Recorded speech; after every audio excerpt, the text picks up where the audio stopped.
Thank you very much, Dr. Curran. Good morning. My name is Robert Cheek. I'm on the steering committee of Cure OM. I'd like to wish you all a very warm welcome here today as well.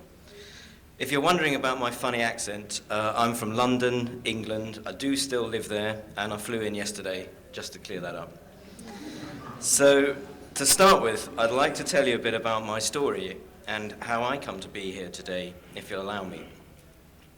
So my wife, Saskia, was diagnosed with ocular melanoma in 2010. She was in her mid-40s, and we had young children aged 8 and 5 at the time. She was treated successfully with plaque brachytherapy in London, but beyond that, it was all something of an unknown. At the time, there was a lot of variance and disagreement about the options for treatment and follow-up in the UK, as there still is today. Some physicians actually opposed any follow-up. As I'm sure we all agree in this room, receiving an OM diagnosis is firstly a huge shock. Not many of us had even heard of it before that moment. And then come all the questions. What does it mean? What can I expect? What can we do? What should we do? At that time, incredibly as it now sounds, I couldn't find a single patient-centered organization dedicated to ocular melanoma that could help with any of those questions. I couldn't easily communicate with anyone who knew much about the disease, and when I did, options seemed limited or just not available. It seemed a very lonely place to be, as others have mentioned. But luckily there was the internet, which made it possible to reach out and research things myself. Online, I managed to make contact with an OM survivor from the UK who was an inspiration and set me on a track to help me inform myself about the condition and do everything possible I could to fight it. I felt I was not just going to go away and do nothing in the face of the disease. And online, I discovered that October, there was a meeting in Boston organized by Sarah and Greg, who had been diagnosed with OM in 2006. So seeing how little there appeared to be in the UK to help patients and their families, I jumped on a plane to join them. At that meeting, I was inspired. Not only did I meet some wonderful people, but they seemed to me to be driven by a particularly American attitude of being proactive and trying to put the patient and caregivers in control of their destiny. In Britain, we are conditioned a little differently in matters of healthcare. Too often we accept the status quo rather than seek to change it. I can talk a lot about that later if anyone wants to know more. I realized it was possible to find others who were going through similar journeys, and also wonderfully dedicated and talented medical practitioners focusing on this disease. I connected with as many patients and caregivers as I could. We exchanged experiences, stories, knowledge, emotions, fears. It taught me to be positive, to see my role as a caregiver as an advocate and fighter, to assemble a team to battle this thing and attempt to assert some control in a difficult situation. Sarah and Greg and their family were so welcoming and hospitable, I felt instinctively inclined to join them somehow and help support them and their efforts. So now, no matter how annoying junk or spam emails are, or the avalanche of unwanted marketing mail-outs and social media posts, I still remember that there are good things about the internet, important, transformative things. Sarah and I kept in touch, and I began hearing about her emerging ideas to take forward her efforts towards mobilizing the OM community and building on the success of that first patient and scientific meeting. One of the big problems was that as a very rare orphan disease, as Dr. Curran just spoke about, it was difficult to think of how we could have a voice amidst all the equally worthy, more well-known cancers. It was also hard to see how an organization of such a specialized but select constituency could grow or achieve a critical mass. So that's when it got very exciting because of the Melanoma Research Foundation and the idea of establishing something focused on OM, but within a larger, effective, well-established and experienced non-profit advocacy organization. In fact, the largest independent national organization devoted to melanoma in the USA. If we could harness the experience, dedication, and know-how of Tim Turnham and his team and learn from them, and at the same time address a subset of the melanoma patients the MRF is there to serve, then it could be a win-win.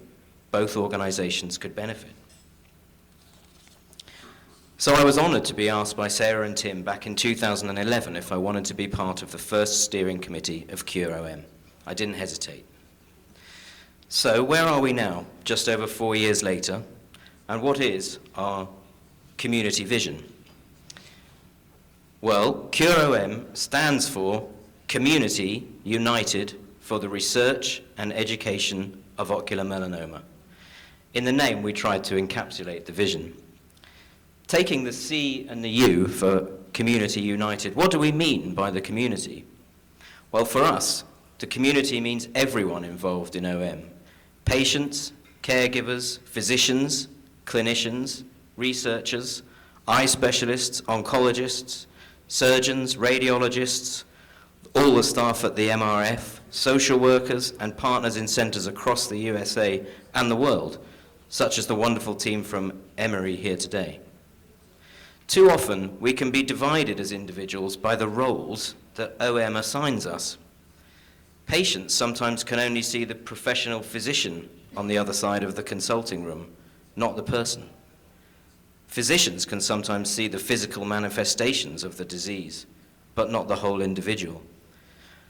By trying to bring us all together in a unified community, and this kind of meeting is one of the main ways we try to achieve that, we take just a few moments to recognize that whatever our connection to OM, we are ultimately just a collection of humans trying to do their best.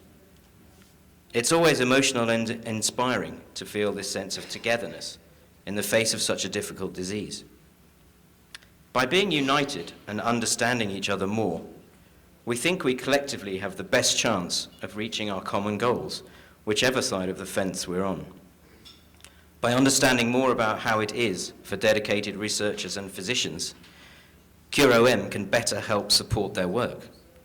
They all deserve our thanks and support. They are our hope, and I'm grateful to each and every one of them, each and every day. The R and E in Cure-OM stands for research and education.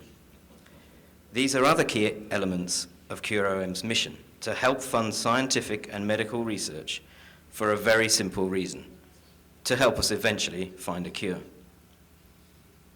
I did say the name tried to encapsulate it. So to that end, we have a scientific steering committee made up of leading scientists and physicians, and we fund OM-specific peer review research grants. So far, we've funded 4 research grants and have 2 pending, totaling over $1.2 million. And you can read more about these grants by reading the abstracts on the sheets of paper at the tables. They do cover some of the most innovative and groundbreaking areas of OM research. The MRF has a lot of experience awarding research grants and understands the necessity of a robust and strict application and reviewing process. But it also has experience of thinking about how best to make perhaps modest funding go a long way. That's one of the huge benefits of being part of the MRF. We also hold biannual scientific symposia where the latest research is discussed and disseminated, and hopefully new approaches and cross-specialty ideas are allowed to flourish, as Sarah mentioned. And developments in the scientific realm are then reported back to the patients and caregivers at this annual patient caregiver symposium. And we'll all hear a fair bit about more of that later in the weekend. And education, along with advocacy, are also key to our vision. The more people we can educate about the disease, the better the chances of improving things for patients. The stronger the advocacy, the more profile and funding we can raise to fuel that research. We have education and support activities, as you can see from the lists in the folders. And some of these include a buddy program, educational webinars, lists of questions to ask your doctors, an Ask a Nurse helpline, and more.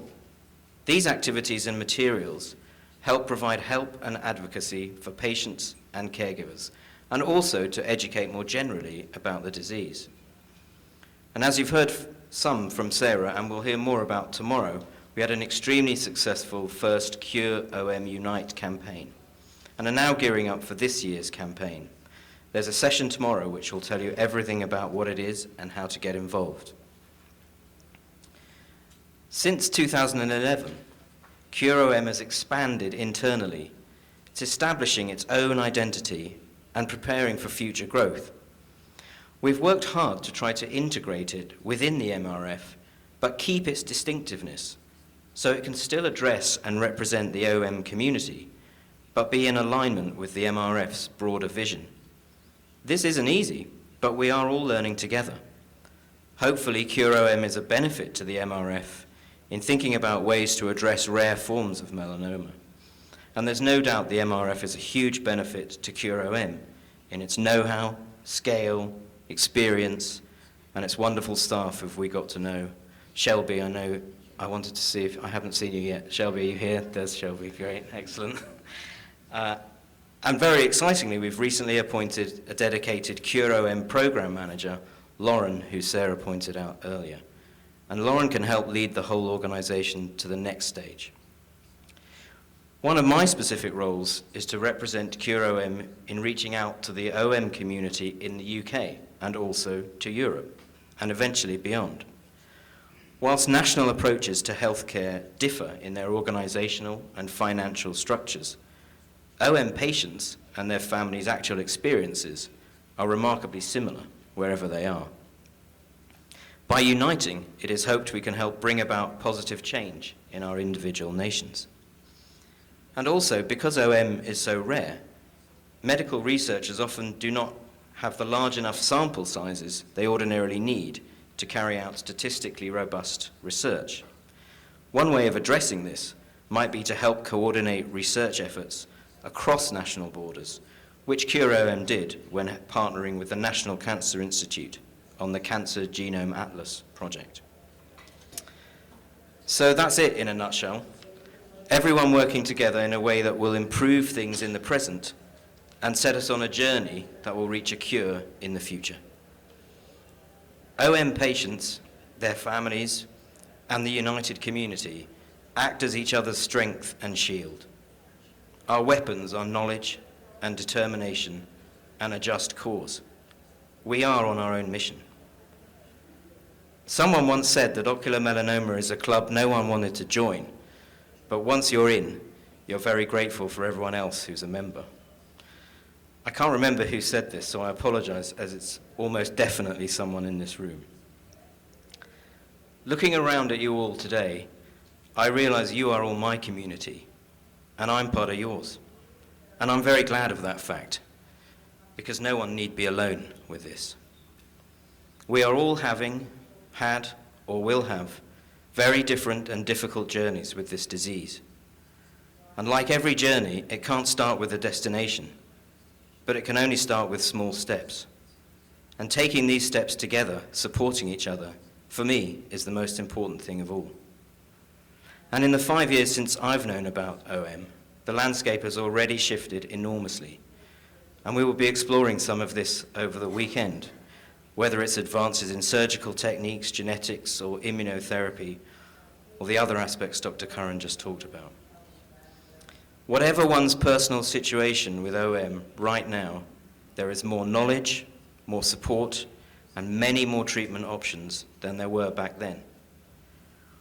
We haven't got there yet, but there are tangible steps towards understanding this disease and make the goal of reaching a cure not just a dream. There is cause for the hope which is manifested in our organization and in this weekend's symposium. Thank you very much for your time, and I hope you have a very rewarding weekend.